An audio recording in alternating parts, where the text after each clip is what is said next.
സുപ്രഭാതം editorial 2026 August 26 ബുധൻ.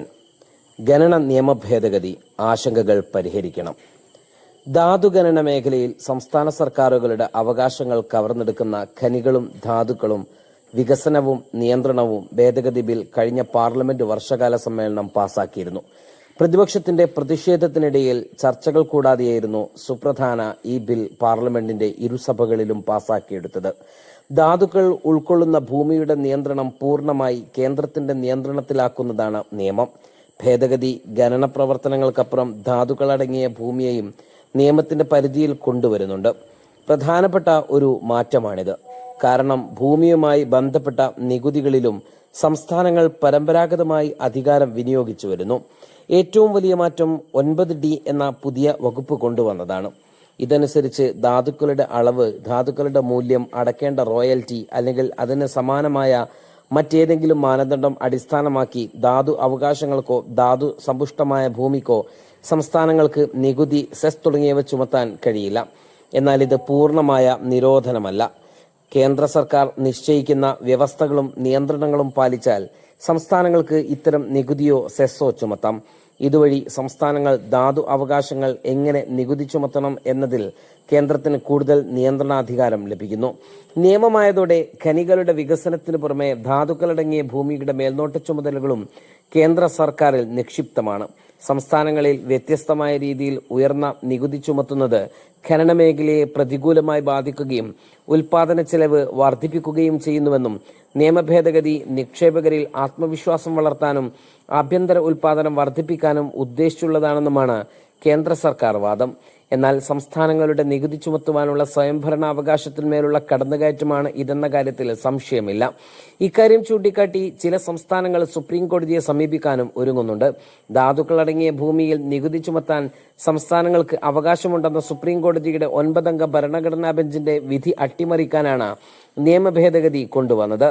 കടൽ തീരങ്ങളിലെ കരിമണൽ ഖനനം പൂർണ്ണമായും കേന്ദ്രത്തിന്റെ നിയന്ത്രണത്തിലാകുന്നത് കേരളത്തിന്റെ തീരദേശ പരിസ്ഥിതിയെയും പരമ്പരാഗത ഖനന മേഖലകളെയും ബാധിക്കുമെന്ന ആശങ്ക കേരളത്തിനുണ്ട്. സംസ്ഥാനങ്ങൾക്ക് ഇത്തരം നികുതികൾ ചുമത്തുവാനുള്ള അവകാശമുണ്ടെന്ന് സുപ്രീം കോടതി ശരിവച്ചതിനും 2005 ഏപ്രിൽ 1 മുതൽ കുടിശ്ശികയായി ലഭിക്കേണ്ട തുകകൾ ഈടാക്കാൻ സംസ്ഥാനങ്ങൾക്ക് അനുമതി നൽകിയതിനും പിന്നാലെ 2 വർഷത്തിന് ശേഷമാണ് ഈ ഭേദഗതികൾ വരുന്നതെന്ന് ശ്രദ്ധിക്കുക. അതിനുശേഷം ഖനന മേഖലയിൽ കൂടുതൽ വരുമാനം കണ്ടെത്തുവാനുള്ള ശ്രമത്തിലായിരുന്നു സംസ്ഥാനങ്ങൾ. ഉദാഹരണത്തിന് ചില സംസ്ഥാനങ്ങൾ ധാതുസമ്പന്നമായ ഭൂമിക്ക് നികുതി ഏർപ്പെടുത്തിയിട്ടുണ്ട്. ജാർഖണ്ഡ് ഇരുമ്പയിരിന് ആദ്യം ടണ്ണിന് 100 രൂപ നികുതി ചുമത്തുകയും പിന്നീട് അത് വർദ്ധിപ്പിക്കുകയും ചെയ്തു. തമിഴ്നാട് ചുണ്ണാമ്പുകല്ലിന് ടണ്ണിന് 160 രൂപ നികുതി നിശ്ചയിച്ചു.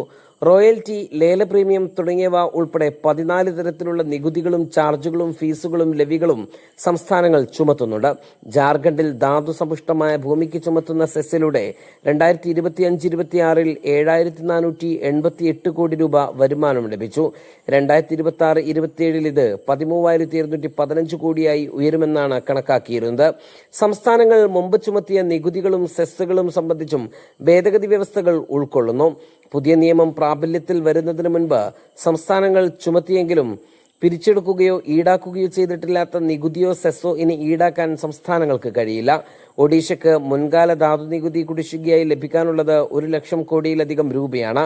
രാജ്യത്താകെ വിവിധ സംസ്ഥാനങ്ങൾക്ക് ഇത്തരത്തിൽ ലഭിക്കുവാനുള്ള തുക 2,00,000 കോടി വരെയാണ്. എന്നാൽ ഈ വിഷയം സംസ്ഥാനങ്ങളുടെ വരുമാനവുമായി മാത്രം ബന്ധപ്പെട്ടതല്ല. ഖനനം നിയന്ത്രിക്കുവാനുള്ള അധികാരം ഉപയോഗിച്ച് ധാതു അവകാശങ്ങൾക്കും ധാതു സമ്പുഷ്ടമായ ഭൂമിക്കും നികുതി ചുമത്തുവാനുള്ള സംസ്ഥാനങ്ങളുടെ ഭരണഘടനാപരമായ അധികാരം നിയന്ത്രിക്കാൻ പാർലമെന്റിന് കഴിയുമോ എന്ന അടിസ്ഥാന ഭരണഘടനാ ചോദ്യമാണ് പ്രധാനം.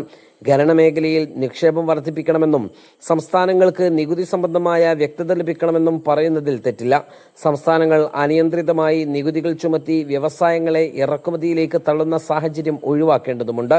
എന്നാൽ അതിന് പരിഹാരം സംസ്ഥാനങ്ങളുടെ ഭരണഘടനാപരമായ അധികാരങ്ങൾ വെട്ടിക്കുറക്കുകയല്ല. കേന്ദ്രവും സംസ്ഥാനങ്ങളും തമ്മിൽ ചർച്ച നടത്തി ഏകീകൃതമായ ഒരു നികുതി ചട്ടക്കൂട്ട് രൂപവത്കരിക്കാമായിരുന്നു. സംസ്ഥാനങ്ങളുടെ വരുമാനം സംരക്ഷിക്കുന്നതിനൊപ്പം വ്യവസായങ്ങൾക്ക് നികുതി സംബന്ധമായ സ്ഥിരത ഉറപ്പാക്കുന്ന സംവിധാനവും ഉണ്ടാക്കാമായിരുന്നു. അതിനു പകരം പാർലമെന്ററി സ്റ്റാൻഡിംഗ് കമ്മിറ്റിക്ക് ബിൽ വിടണമെന്ന ആവശ്യം പോലും തള്ളിക്കളഞ്ഞ് അതിവേഗം നിയമം പാസാക്കിയത് ജനാധിപത്യപരമായ നടപടിക്രമങ്ങളെക്കുറിച്ചും ചോദ്യങ്ങൾ ഉയർത്തുന്നു. രാജ്യത്തിന്റെ ധാതുസമ്പത്ത് ദേശീയ സമ്പത്താണ്. എന്നാൽ അതിന്റെ ഉടമസ്ഥതയുടെയും ഉപയോഗത്തിന്റെയും വരുമാന വിതരണത്തിന്റെയും പേരിൽ സംസ്ഥാനങ്ങളുടെ അവകാശങ്ങൾ ഇല്ലാതാക്കാനാവില്ല. വ്യവസായ സൗഹൃദ അന്തരീക്ഷവും ശക്തമായ ഫെഡറലിസവും പരസ്പരം വിരുദ്ധമല്ല. മറിച്ച് സംസ്ഥാനങ്ങളുടെ സാമ്പത്തിക സ്വാതന്ത്ര്യം ഉറപ്പാക്കുന്ന ഫെഡറൽ സംവിധാനം തന്നെയാണ് ദീർഘകാല സാമ്പത്തിക വികസനത്തിന് കൂടുതൽ വിശ്വാസ്യത നൽകുന്നത്. അതിനാൽ ഈ നിയമ ഭേദഗതിയെ കേന്ദ്ര സംസ്ഥാന ധനകാര്യ ബന്ധത്തിന്റെ ഭാവി നിർണ്ണയിക്കുന്ന വിഷയമായി കാണണം. സംസ്ഥാനങ്ങളുമായി അർത്ഥവത്തായ ചർച്ച നടത്തുകയും സുപ്രീം കോടതി വിധിയുടെ ഭരണഘടനാപരമായ ആത്മാവ് സംരക്ഷിക്കുകയും സംസ്ഥാനങ്ങളുടെ വരുമാനാവകാശങ്ങൾക്ക് മതിയായ സംരക്ഷണം നൽകുകയും വേണം.